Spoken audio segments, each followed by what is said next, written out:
Hi friends, একটা নতুন ব্লগে আপনাদের স্বাগত।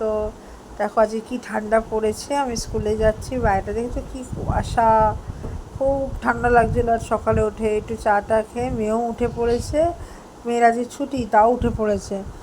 মেয়ে এখন আমার সাথে উঠে পড়েছে আর বলছে যে মাম্মা স্কুল যেও না, থেকে যাও। বাইরে দেখেছো কি ঠান্ডা। তো একটুখানি চাটা খেয়ে আমি বেরিয়ে গেলাম।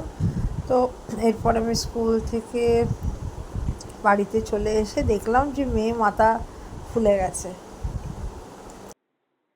রোদের মধ্যে বসে বসে কমলা লেবু খাচ্ছে, মা ছিলে দিচ্ছে। এই দেখো কিরকম ফুলেছে, দেখো মাথাটা, দেখেছো? আর কালকে মিস্টার মুখার্জির সাথে একটু মাছ আনতে গেছিলাম, তাই এখন এসে মাছের ঝোল আর ভাত বসানো আছে, এই রান্না হচ্ছে, তখন খাবো আমরা। না, আমাকে একটা দিন। এই এখনো কমলা লেবু খাচ্ছে, এই দেখো। তো দেখেছো কি করছে, কিরম ফুলেছে দেখো মাথাটা, দেখলে? তো সেইভাবে করছি এখন, তারপরে খাবো।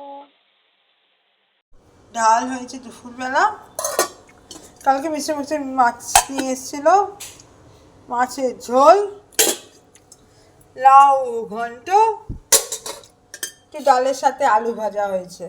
আলু ভাজাটা খাওয়া হয়ে গেছিলো, মেয়ে খেয়ে নিয়েছে আর একটুখানি আছে। ব্যাস এই হচ্ছে আজকে আমাদের মেনু।